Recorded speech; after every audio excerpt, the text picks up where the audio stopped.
Jõu. Tulin garaaži, praegu ei ehita üldse driftiautot, vaid oma tänavaautot, mis on E46 ja sellel on vahel BMW V8 mootor ja see on katki. Nii et tuleks või korda saada. Ma olen räigelt vaeva näinud siin, erinevalt ma veits tegin mingi videojuppe. Neid sa näed nüüd siit. Tere! Siin, tulin garaaži, hakkan midagi tegema. Mitte seda autot siin, sest et tänava auto, mis on BMW E46, sellel on mingi probleem.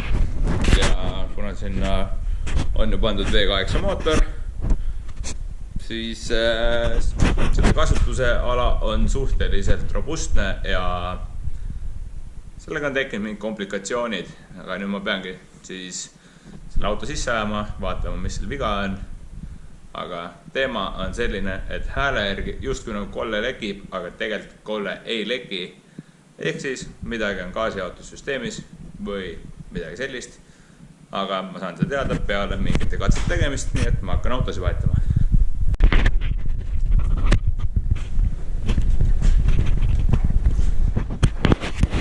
Ilma mootorite auto liigutab ikka suht tüütuna. Vähemalt käib.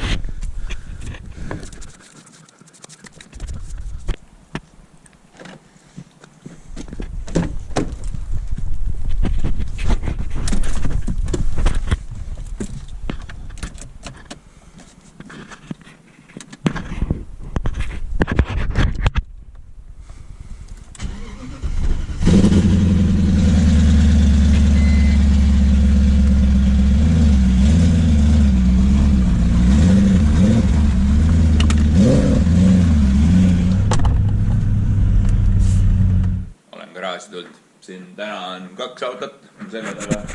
Üks on siis driftiauto, teine on mu tänavaauto ja see tänavaauto on katki.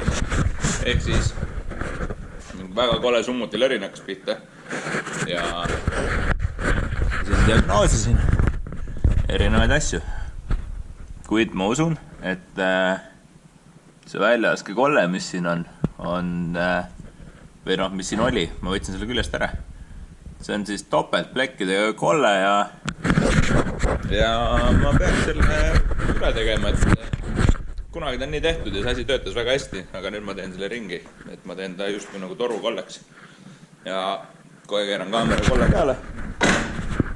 See on niisugune kole junn, räigelt keevitatud, aga mis siis? See töötas, aga nüüd ma lõikan selle siit samast. Et ma lõikan selle osasid põhimõtteliselt maha ja teen selle siis põlvedest uue ja proovin ühenduskohal luua kuhugile siia. Ja siis võiks juba jälle hea olla. Vaatame, kas ma saan sellega hakkama. Kolle polditud siia plokikaane külge. Võtsin kuurist varu plokikaane ühe, kus sai kunagi mingi varu asi võetud. Tegin siia vahetüki. See on polditud järgmise runneri aukudesse ja omakorda keevitatud siis selle kollektori ülejäänud osa külge. Siin allpool on ka keevitus. See on nii tehtud, et saaks lahti lõigata. Ja nüüd oleks vaja lihtsalt siis siit maa lõigata. Ja pärast saan poldi need flancid lahti. Lõikan need ka uuesti lahti ja saan siit panna ilusad torud, mis lõpevad siis kuskil siin kohas.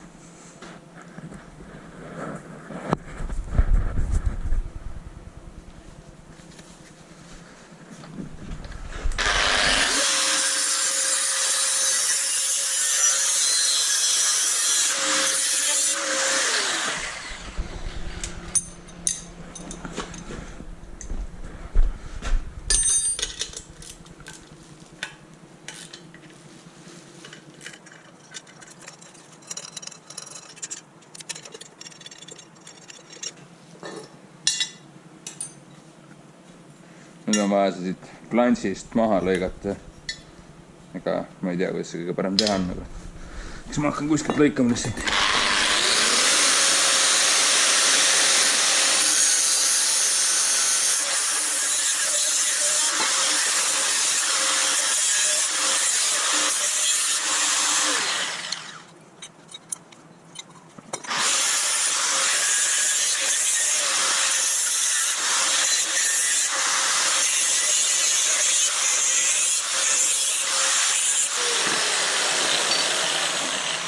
nii, need on käes.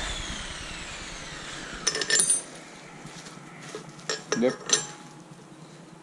Tuleb siia polt panna, siia torud leida, panen põlved ja saabki edasi teha. Lõikasin siit need flantsid lahti enne, seda nägite, panin poltiga flantsi siia kinni, teise ka, veel keevitanud ei ole, aga algus võiks näha välja midagi sellist, sätin selle toru siia, niimoodi polti saaks ka keerata, nüüd toon siit uue toru, sinna näpuga näidatud torusse ehk siia ja siia vahele midagi ja siia pean tegema Y-ku ja nii võikski hakata juba looma, et punktin paar asja kinni ja siis äkki saab näha, kuidas ei.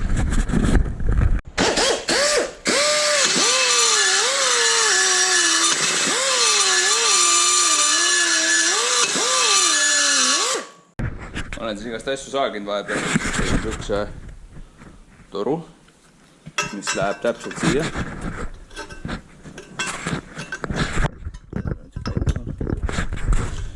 Ja siis siia otsa tuleb põlv ja ongi ühendatud. Proovime kokku ka panna keevitusaparaat jagud.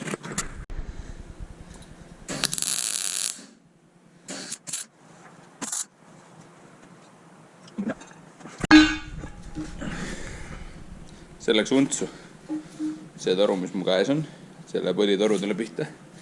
Ehk siis ma pean seda ringi tegema. Vaatame. Jep, vahepeal filmi mõtte. Oh, hello! Siin on kolle. Tuleb siit. Siia. Nüüd on vaja see toru lahti lõigata, et need omavahel kokku saada. Aga põlitorud enam pole ees. Uus päev, uus kollektor. Kolle on siin. See on selle auto küljes tegelikult tükk aega sõitnud. Siia tegin kummitihendi vahele. Siis tegin niisuguse asja, kus on tihend. Siit läheb ventiili. Saaks siia rõhu sisse suruda, et vaadata äkki lekib kuskilt, aga see ei leki. Hääl on nagu lekib. Nii et ma tean, panen auto külge tagasi ja proovin edasi nuputada, mis seda häält teeb siis. Aga täpselt selline hääl nagu summuti on katki, kuid leket ei leia. Keerasin maha küünlad. Hakkan siin tegema leak-down testi. Ehk siis ma surun õhu mootorisse ja ajahetkel, kui on klapid kinni ja siis sellel hetkel, kui on kuulda, et siseseb otse väljalaskesse, siis alustan mootori lahti võtmist siin auto peal. Kõigepealt võtan ta nii palju lahti, et saaks selle kuul on koos, aga et saaks nukkpõlid maha, saaks siis hüdrotõukurist pinge maha ja saaks veenduda, et ei ole mõnest hüdrotõukurist jäänud klapp avatuks ja alles siis, kui ka siis leak-down test näitab leket, tuleb plokigaas ikkagi maha võtta. Nii et vaatame, kuidas mul läheb. Võin öelda, et tulemus on suht sama, mis enne. Klapiämbri kaane maha. Hääl on endine, nagu lekib, kindel ei ole. Aga keeran välja, laske kollet siit maal küljest ära. Ja siis saan veenduda, kas see on nii või mitte. Ma siis proovin seda teha ja siis saab teada, kas see oli nii. Ja kui see välja laske kolles ikka lekib, siis ma lasen nukad lahti ja proovin veel. Sest et kaane maavõtmine on ikkagi tegelikult endiselt suur töö. Nii et kui vähegi võimalik, siis ma ei keeraks plokikant maha. Nii et äkki ma saan hakkama.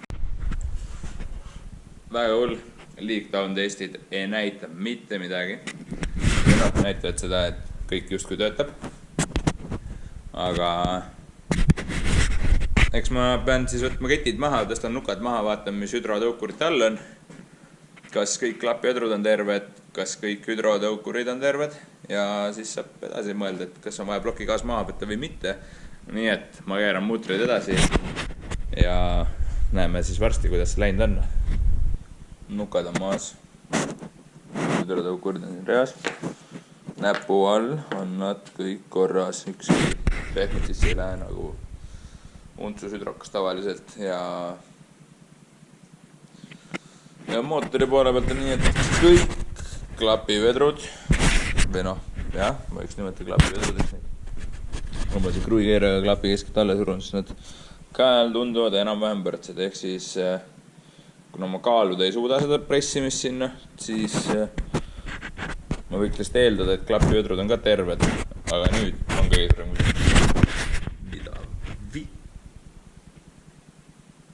sellel viga on. Ehk siis hakkab vaikselt kaupa ette viskama, jõhkralt palju mutrit keeranud ja tulemus on nagu 0, nii et jaa, midagi peab parandama, välja mõtlema, et kus see viga välja tuleb, aga vaatame, ma keeran midagi veel lahti ja see äkki saab teada. Aga need on tulemuseta, ehk siis ma ei tea siiamaani, mis selle autol viga on ja ma tõstan nüüd mootori maha, et saada teada, mis siin on ikkagi katki või kust see imelik heli tuleb, mida ma taga ajan. Nii et proovin mutrit keerata, vaata, mis saama hakkab. Jep, ma olen päris palju ära jõudnud ammutada, see tähendab seda, et käigukasti pole ja auto alt on summutit lahti, kõik on nii palju lahti, et nüüd võiks selle pooliku mootori siit välja ära tõsta ja siis panna pukki ja hakata vaatama, mis seal viga on. Aga ma pean enda ümber selle lagada platsiga korda tegema, sest et ma olen autodetailid laotanud laiali ümber auto, mis on tegelikult ülivale, aga mul ei olnud neid kuhugi panna. Nii et siin need on. Nüüd ma peaks need kokku panema ja lasen auto alla, panen siia kuidagi mingid köied ja tropid külge ja tõstan selle mootori välja. Minust vist ikkagi kaamerameest ja ehitajad korraga ei saa. Aga ma proovin endiselt. Nüüd ma olen juba jõudnud tõsta mootori maha, kuna ma filmin praegu telefoniga, siis ma ei saanud ka GoPro't panna endale otsa ette, et seda tööd jäädvustadagi, sest et GoPro on toas ja laeb. Aga mootor on maas, suur õlilõik on alla jooksnud, kuna karterit ei olnud ja keerasin mootori asendit, siis läks piip ja tõstsin autol nina ette tagasi, et saaks õue ära lükata, siis saab tõstuku peal muid asju ka teha. Ja nüüd ma hakkan seda paska koristama. Aga proovime siis ikkagi järgmise video teha GoPro abiga ja võtta selle mootori lahti ja mõista, mis seal valesti on ja kas üldse on valesti. Või ma otsin ikkagi viga täitsa vale koha pealt, kuigi ma ei tahaks seda uskuda. Ma olen teinud liigtone testi, ma olen teinud kompressioonide mõõtmise, ma olen arvutiga vaadanud üle kõik vead ja ma olen kaameraga vaatasin enne mootorisse, lõpuks ma võtsin plokikaane maha, et näha ega plokikaane tihendil ei oleks mingit vigastust, ehk siis kui starteriga ringi ajad, siis probleem ei väljendu ja äkki väljendub ainult töötava mootoriga, ehk siis kui on pööre suurem, siis lisaks ma olen vahetanud ära ketipinguti, mis on nukkade vahel, olen ära vahetanud hüdrotõukurid ja klappidele teinud veel rõhuteste, kas need peavad või mitte. Tulemus on võrdväärne 0 ja auto teeb ikka endiselt häält, nagu oleks kollektor või siis väljaski kolle tihend ära. Ja vähe sellest, ma jõudsin veel uue kolle ka ehitada, nii et suht piip seis on selle asjaga, aga kuidagi on vaja siia korda saada, nii et ma veits nuputan ja ma arvan, et üks hetk ma leian selle vea ülesse.